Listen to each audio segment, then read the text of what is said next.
Hello दोस्तों, मैं Harry classes से हरिओम आपका हार्दिक स्वागत करता हूं। दोस्तों, मैं आपके लिए लाया हूं थॉर्नडाइक से संबंधित सभी महत्वपूर्ण प्रश्न एक साथ लाया हूं। और इसके पहले मैंने थॉर्नडाइक के अधिगम के सिद्धांत को बहुत ही अच्छे से पढ़ा दिया, समझा दिया है। यदि उस वीडियो को आप लोग नहीं देखे हैं तो उस वीडियो को पहले देखिए और समझिए, उसके बाद इस क्वेश्चन को सॉल्व करिए। दोस्तों, विश्वास करिए, यदि उस वीडियो को देख लेते हैं तो थॉर्नडाइक से कोई भी क्वेश्चन आता है तो आप करके ही आएंगे, गलत करके नहीं आएंगे दोस्तों। ठीक है, तो मैं सीधे पॉइंट पे चलता हूँ। थॉर्नडाइक किस देश के मनोवैज्ञानिक थे? थॉर्नडाइक का संबंध किस देश से था? कभी कभी एग्जाम में हुबहू क्वेश्चन पूछ देता है। तो थॉर्नडाइक अमेरिका देश से संबंधित है दोस्तों। थॉर्नडाइक ने किस जानवर पर प्रयोग किया था? तो थॉर्नडाइक ने भूखी बिल्ली पर प्रयोग किया था। मैंने पिछले वीडियो में बिल्ली के फिगर से समझाने का प्रयास किया है, उस वीडियो को आप लोग जरूर देखिए दोस्तों।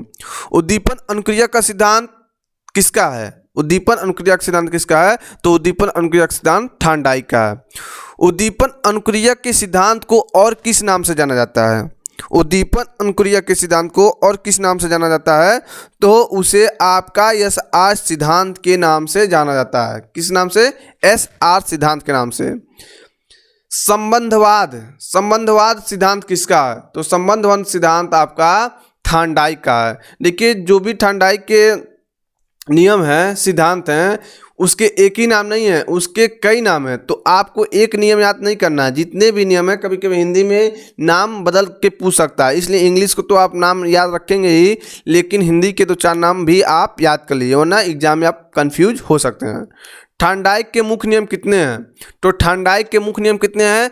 3 हैं। कौन कौन है? तत्परता का नियम है, अभ्यास का नियम है, प्रभाव का नियम है। ये 3 नियम हैं जो थॉर्नडाइक ने मुख्य नियम के रूप में दिए हैं दोस्तों।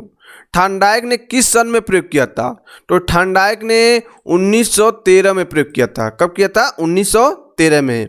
ठीक है दोस्तों। एस-आर संबंध किसके सिद्धांत में पाए जाते हैं, या एस-आर संबंध पाए जाते हैं? तो थॉर्नडाइक के सिद्धांत में एस-आर संबंध पाए जाते हैं। ठीक है दोस्तों। किसी क्रिया को बार बार दोहराने से उसका संबंध दृढ़ हो जाता है, थॉर्नडाइक के किस सिद्धांत पर आधारित है? तो अभ्यास का जो नियम होता है वो बार बार करने से मेरा जो सॉल्व करने का तरीका होगा, चाहे आपका होगा, वो संबंध क्या हो जाएगा? दृढ़ हो जाएगा। ठीक है दोस्तों, यही अभ्यास का नियम है। थॉर्नडाइक का मूलभूत सिद्धांत है। थॉर्नडाइक का मूलभूत सिद्धांत कौन सा है? तो प्रयास एवं त्रुटि का सिद्धांत है दोस्तों। ठीक है, आगे हम लोग चलते हैं।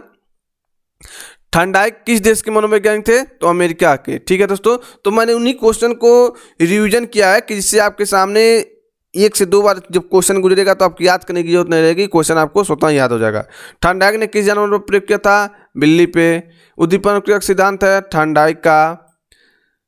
उद्दीपक अनुक्रिया सिद्धांत को और किस नाम से जाना जाता है? एस-आर सिद्धांत। संबंधवाद सिद्धांत किसका है? थॉर्नडाइक का। थॉर्नडाइक के मुख्य नियम कितने हैं? 3। थॉर्नडाइक ने किस सन में प्रयोग किया था? 1913 में। एस-आर संबंध पाए जाते हैं थॉर्नडाइक सिद्धांत में। किसी क्रिया को बार बार दोहराने से उसका संबंध दृढ़ हो जाता है, थॉर्नडाइक के किस सिद्धांत पर आधारित है? तो अभ्यास का नियम। थॉर्नडाइक का मूलभूत सिद्धांत है प्रयास एवं त्रुटि का सिद्धांत। थॉर्नडाइक के मुख्य नियम है, थॉर्नडाइक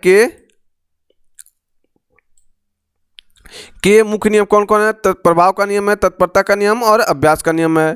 थॉर्नडाइक के गौण नियम कितने हैं? तो 5 नियम है। देखिए यहाँ पे थॉर्नडाइक के जो गौण नियम है कितने हैं? 5 हैं। कौन कौन से हैं? बहुप्रक्रिया का नियम है, मानसिक विन्यास का नियम है, आंशिक क्रिया का नियम है, आत्मीकरण का नियम है, साहचर्य परिवर्तन का नाम है। ये गौण नियम है। यदि आप 3 जो मुख्य नियम है उसको याद रखते हैं तो 5 आप आसानी से सॉल्व कर सकते हैं। लेकिन फिर भी इसको एक बार देख लें, कभी कभी हो सकता है एग्जाम में ये पूछ दे कि इसमें से कौन सा गौण नियम। तो 5 गौण नियम को भी आपको जानना चाहिए और इसके बारे में विस्तार से पढ़ना है तो मेरा इसके पहले वाला वीडियो जरूर देखिए। बहुप्रक्रिया का नियम है, मानसिक विन्यास का नियम है, आंशिक क्रिया का नियम है, आत्मीकरण का नियम है, साहचर्य परिवर्तन का नियम है। शिक्षा मनोविज्ञान के जनक कौन है? शिक्षा मनोविज्ञान के जनक कौन है? थॉर्नडाइक। ठीक है दोस्तों। आवृत्ति का संबंध किसका है? आवृत्ति का सिद्धांत किसका है? थॉर्नडाइक का है। ठीक है दोस्तों।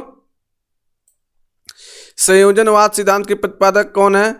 तो थॉर्नडाइक हैं। यहाँ पे इसको इग्नोर करिएगा। बहुखंड सिद्धांत के प्रतिपादक हैं थॉर्नडाइक हैं। बहुखंड सिद्धांत के प्रतिपादक कौन सा है? थॉर्नडाइक है। ठीक है दोस्तों, तो थॉर्नडाइक के अधिगम सिद्धांत को आप देखना तो इसके पहले वाला वीडियो जरूर देखिए। और मैं एक छोटा सा ये प्रयास किया हूँ कि क्वेश्चन सीरीज भी लाने का, यानी मैं हर चैप्टर को पढ़ाने के बाद एक क्वेश्चन सीरीज तैयार कर रहा हूं, जो क्वेश्चन सीरीज आपके एग्जाम के लिए बहुत ही लाभदायक होगा दोस्तों। ठीक है दोस्तों, तो वीडियो आपको अच्छा लगा हो तो वीडियो को लाइक, शेयर और सब्सक्राइब जरूर करिए। और सब्सक्राइब करने के बाद बगल में जो घंटी का निशान है उसे प्रेस कर लीजिए, दबा लीजिए, क्योंकि अगली वीडियो का नोटिफिकेशन आपको जल्द ही मिलेगा दोस्तों। धन्यवाद दोस्तों।